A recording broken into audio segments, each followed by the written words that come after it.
जहाँ लाखों सपने बसते हैं लेकिन कुछ राज अनसुलझे ही रह जाते हैं। दिन में तो यहाँ पर सब कुछ ठीक चलता है, लेकिन रात को मंजर कुछ खतरनाक रहता है। ये है एशिया की और मुंबई की सबसे बड़ी स्लम धारावी। आज की जो हमारी स्टोरी है वो है मुंबई के सबसे बड़े स्लम एरिया धारावी की, जहाँ पर कई सारे राज दफन है, लेकिन आज तक उन राज से पर्दा नहीं उठ पाया है। और आज हमें जो स्टोरी हमें शेयर करी है उनका नाम है विनय, और वो धारावी में एक बार गए थे रहने के लिए, और उनके साथ जो एक्सपीरियंस हुआ वो आज इस वीडियो में उन्होंने हमसे शेयर किया है। तो आज की इस वीडियो में मैं आपको यही स्टोरी बताने वाला हूँ। अगर आपके पास भी कोई ऐसा पैरानॉर्मल इंसिडेंट है जो आप मुझसे शेयर करना चाहते हैं तो नीचे दिए गए मेल पर आप मुझे सेंड कर सकते हैं। मैं उसे नरेट करूँगा अपनी आवाज़ में। तो अब ये स्टोरी शुरू होती है। विनय और विनय की पत्नी किरण और उनका 2 साल का बेटा आरव, ये तीनों पहले एक गांव में रहते थे जहां पर उनको अपनी रोज़मर्रा की ज़रूरतों को पूरा करने के लिए भी कमाई नहीं हो पा रही थी। तो इन्होंने सोचा कि क्यों ना हम मुंबई शिफ्ट हो जाएं और वहां किसी फैक्ट्री अच्छी सी देखकर उसमें काम धंधे लग जाए, ताकि वहां से हम अच्छा कमा सकें और एक अच्छा जो हमारा घर है वो हम बना सकें। तो उन्होंने यही किया। विनय और किरण दोनों मुंबई के लिए निकल गए अपने गाँव से, अपने बेटे 2 साल के आरव को साथ में लेकर के। उन्होंने देखा कि मुंबई में जो फ्लैट है वो बहुत ज़्यादा महंगे बिकते हैं और उनका किराया भी बहुत ज़्यादा होता है। तो उन्होंने सोचा कि क्यों ना साइड में ही कोई ऐसा रूम वगैरह मिल जाए जहाँ पर हम किराए से रह सकें। तो उनको किसी ने सजेस्ट किया कि आप धारावी चले जाओ, वहाँ पर बहुत ही सस्ते में आपको कमरा मिल जाएगा और आपकी सारी ज़रूरत का सामान भी वहाँ पर आपको मिल जाएगा। इन्होंने बिना कुछ सोचे समझे धारावी की तरफ चल दिए, और वहाँ पर जाने के बाद इनका दिमाग बिल्कुल ख़राब सा हो गया, क्योंकि वहाँ पर इतनी ज़्यादा झुग्गी झोपड़ियाँ थी और पक्के घर तो किसी के थे भी नहीं। सिर्फ टीन शेड और कुछ मिट्टी के घर वगैरह थे, वहाँ पर पक्के घर किसी के है ही नहीं। और बिल्कुल गंदा एरिया था धारावी। अगर आप वहाँ से वीडियो देख रहे हो तो आपको पता होगा कि धारावी कैसा होता है। और बिल्कुल उनको देखकर उनका दिमाग ख़राब हो गया और उन्होंने सोचा कि यहाँ पर रहने से अच्छा है कि हम थोड़े पैसे और लगाकर कहीं फ्लैट में शिफ्ट हो जाए। लेकिन जैसे ही धारावी के अंदर वो थोड़ा और अंदर गए तो वहाँ पर उनको एक ऐसा कमरा मिला जो बिल्कुल ठीक कंडीशन में उनको लग रहा था कि यहाँ रहने लायक है। और वहाँ पर जो कमरे का मकान मालिक था वो भी एक बूढ़ी अम्मा थी, और वहाँ पर एक ही अम्मा रहती थी, वो उनके अलावा वहाँ पर कोई भी नहीं रहता था। तो विनय ने सोचा कि ये कमरा हमारे लिए बहुत अच्छा हो सकता है, क्योंकि यहाँ पर एक ही मकान मालिक रहता है और 2 कमरे हैं, तो एक कमरा खाली ही है और यहाँ पर अभी रह भी कोई नहीं रहा है। तो हम यहाँ पर रह सकते हैं और हमको बिल्कुल सस्ते में भी पड़ जाएगा, तो यहाँ पर हमारे लिए बहुत अच्छा होगा। विनय ने ठीक ऐसा ही किया। उन माजी से बात करी और 3,000 रुपये महीने में वो कमरा उन्होंने ले लिया। और विनय, विनय की पत्नी और 2 साल का आरव, ये तीनों उस कमरे में शिफ्ट हो गए। जब वो कमरे की चाबी लेने अम्मा के पास गए तब उन्होंने अम्मा ने कहा कि ये जो कमरे की खिड़की है इसको कभी खोलना मत। और इसका कारण उन्होंने नहीं बताया कि इस खिड़की को क्यों नहीं खोलना है, लेकिन बस उन्होंने एक ये हिदायत दे दी थी उनको कि इस खिड़की को भूलकर भी कभी मत खोलना। विनय ने सोचा कि आसपास बहुत ज़्यादा गंदी बस्तियां हैं और खिड़की के पास नाला भी बहता है, इसी कारण बदबू के वजह से आंटी ने हमको मना कर दिया होगा कि खिड़की मत खोलना। लेकिन ऐसा कुछ भी नहीं था। जो राज आगे खुलकर सामने आने वाले थे वो आपको भी चौंका कर रख देंगे। जब अम्मा ने ये बात कही तब विनय की पत्नी किरण को शक हो चुका था कि ये अम्मा हमसे ऐसा क्यों कह रही है, क्योंकि वहाँ पर और भी घर थे, उनके घर में भी ऐसी ही खिड़कियाँ थी, लेकिन उन्होंने अपनी खिड़कियाँ खोल रखी थी। लेकिन जो अम्मा है वो हमें खिड़की बंद करने को क्यों बोल रही है। लेकिन उस टाइम पे उसने इतना ध्यान नहीं दिया और वहाँ पर अपना सारा सामान शिफ्ट कर लिया।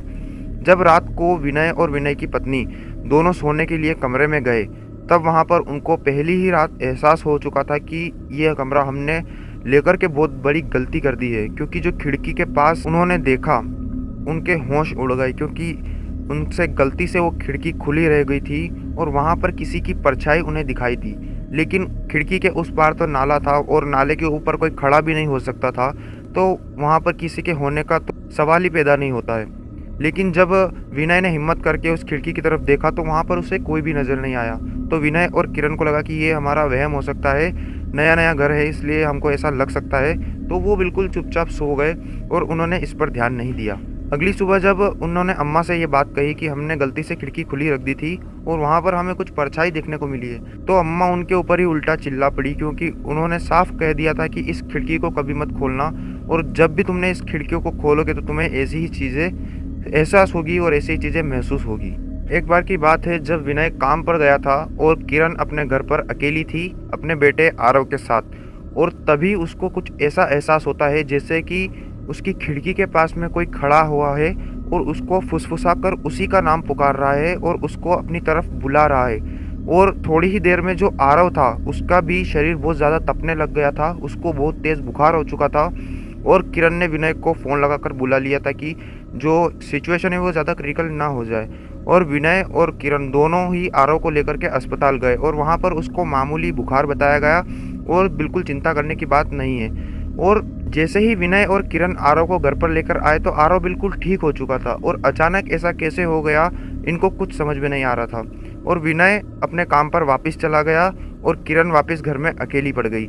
जब भी वो घर में अकेली रहती थी तो उसे खिड़की के पास कुछ न कुछ सुनाई देता था और उसे ऐसा एहसास होता था कि उसका नाम कोई धीमे धीमे पुकार रहा है और उसका बेटा उसको सुनकर उसकी तरफ दौड़ा चला जा रहा है उस खिड़की की तरफ। लेकिन हद तो तब हो गई जब एक रात विनय और विनय की पत्नी दोनों सो रहे थे अपने बेटे आरव को बीच में लेकर के। लेकिन अचानक से खिड़की की बहुत ज़्यादा ठक ठक करने की आवाज़ आती है और आरव उठ जाता है नींद से। और आरव जो है वो अजीब तरीके से हंसने लगता है। 2 साल का बच्चा जो अभी तक बोलना भी नहीं सीखा था वो अचानक से हंसने लगता है और उस खिड़की की तरफ चलने लगता है। ये देखकर किरण और विनय बहुत ज़्यादा डर जाते हैं और वो सोचते हैं कि अब हम इस घर में नहीं रहेंगे और अगले ही दिन इस घर को खाली करके हम चले जाएंगे। लेकिन तब उनके मन में सवाल आता है कि हम जाएंगे भी कहाँ। हमें ना तो यहाँ पर कोई पहचानता है और ना हमारे पास इतने ज़्यादा पैसे हैं कि हम फ्लैट अफोर्ड कर सके। तो उनको मजबूरी में यहीं पर रहना पड़ता है। लेकिन जब अगले दिन अम्मा से उन्होंने ये बात कही तब अम्मा ने कहा कि तुमने जो खिड़की खोली थी उसी का ये असर हो रहा है, तुम खिड़की मत खोलना चाहे कुछ भी हो जाए।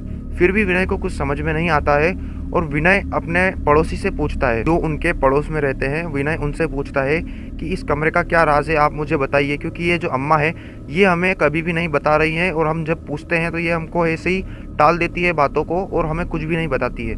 तब उनके पड़ोसी ने बताया कि यहाँ पर 3 साल पहले एक कॉलेज की स्टूडेंट आई थी नेहा नाम की और वो बहुत ज़्यादा डिप्रेशन में चल रही थी अपने परिवार और अपनी स्टडी को लेकर के।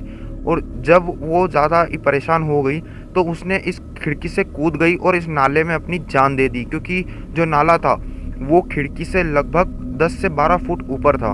और जब वो नेहा कूदी तो वो सिर के बल कूदी जिसके कारण उसका सिर फट गया और वो नाले में ही मर के ख़त्म हो गई।